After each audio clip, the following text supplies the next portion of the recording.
It is Friday night, just past midnight. The streets are empty. Most are asleep, but not you, not me. We are awake. Welcome to the Loom. This is the beginning.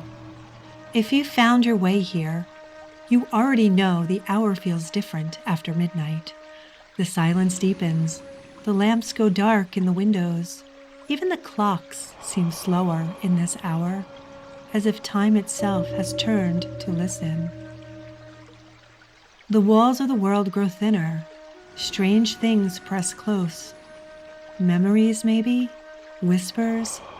Shadows you cannot name? This space is for those who lie awake when others sleep, for those who wonder what lies beyond the weave of reality, for those who want stories that unsettle, stories that question, stories that haunt. Every Friday night, I will bring you here, to the threshold, where folklore, the paranormal, and the spiritual overlap.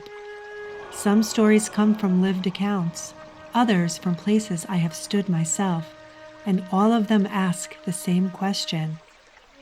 What if reality is already unraveling? So settle in. You are welcome here. These are stories for the sleepless hour.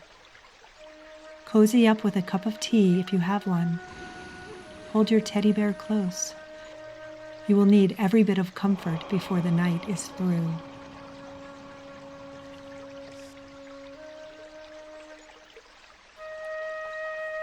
Tonight, I begin where I once stood, and I want to bring you with me. Across the ocean, into the Himalayas, to Nepal, a country of mountains and rivers, prayer flags and shadowed shrines.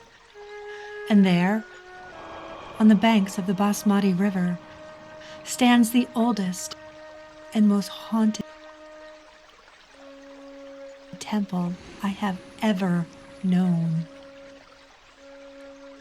Pashupatinath Temple, a place of fire and ash, a place where chants rise through the smoke, and the river carries both the living and the dead. A place where the veil does not hide itself. It hangs low and heavy, reminding you with every breath that you are not alone. I have been there. The smoke clings to everything, to stone, to cloth, to breath. It does not smell like wood. It does not smell like incense. It is heavier, sweet, and acrid at once, the unmistakable scent of burning flesh. It stays in your throat long after you leave. The flames cast the ghats in a flickering gold, shadows bending across the river. The chanting rises and falls, drums echo against the stone, and yet beneath all of it, there is a silence older than the temple, older even than the river. They come up to you, the sadhus, their body covered in ash, their eyes bright through smoke. They do not ask. They press their thumb to your forehead, leaving a streak of vermilion or a mark of ash. Tika, a blessing, they say, protection. But at that moment, it felt like something else. A reminder of fire, of the body that will one day be ash as well. The mark burned against my skin as I stood there, watching the smoke curl skywards.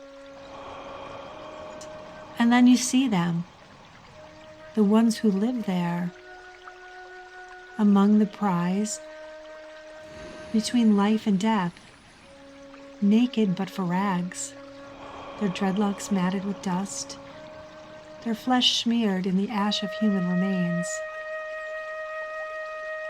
The Agori sadhus, ascetics who thrive on what others fear, who embrace filth, who touch death to prove there is no boundary between spirit and flesh. They lie there beside the burning ghats, feeding on what the world discards. Some drink from skulls, some smear the dead across their skin until they disappear into the smoke.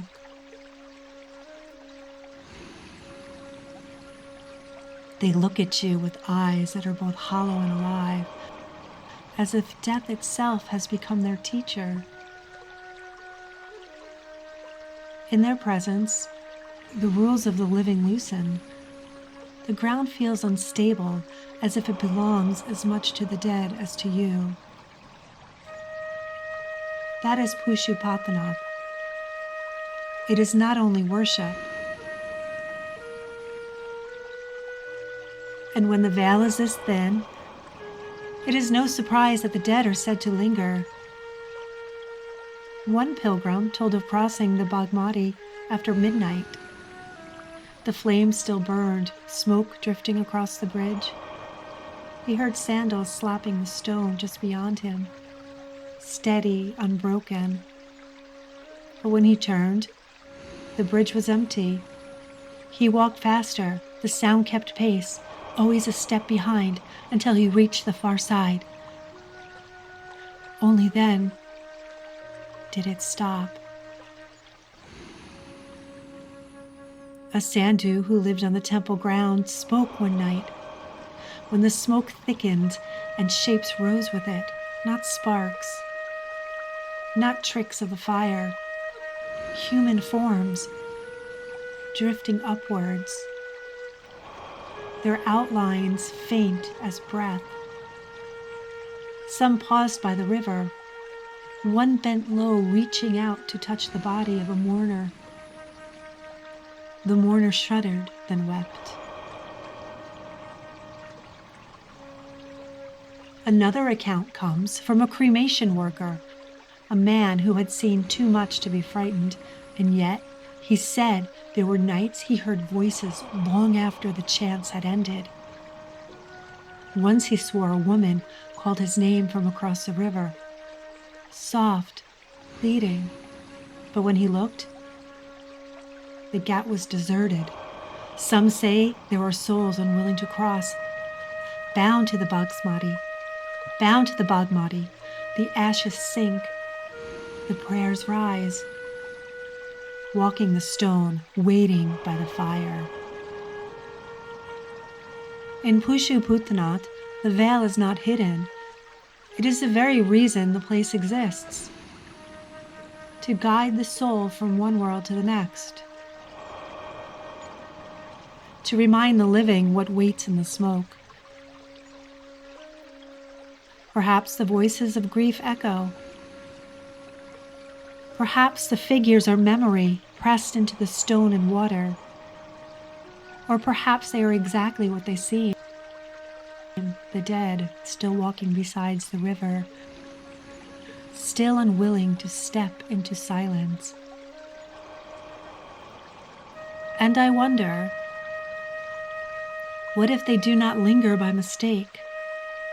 What if they linger because we call them, because the fire, the chants, the tears weave them back again and again?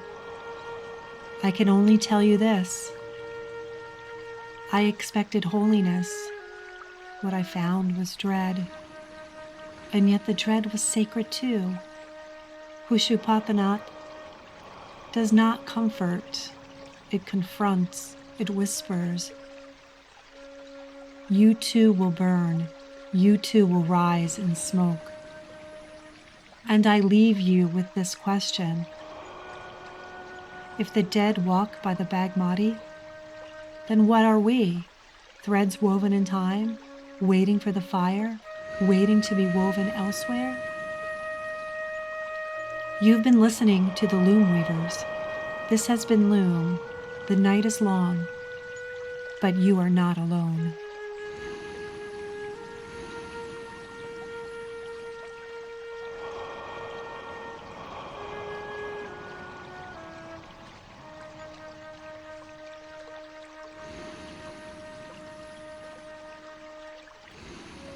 Does not comfort, it confronts, it whispers.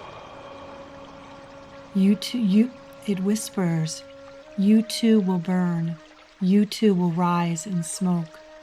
And I leave you with this question: if the dead walk by the Bagmati, then what are we? Threads woven in time, waiting for the fire, waiting to be woven elsewhere? You've been listening to the Loom Weavers. This has been Loom. The night is long, but you are not alone.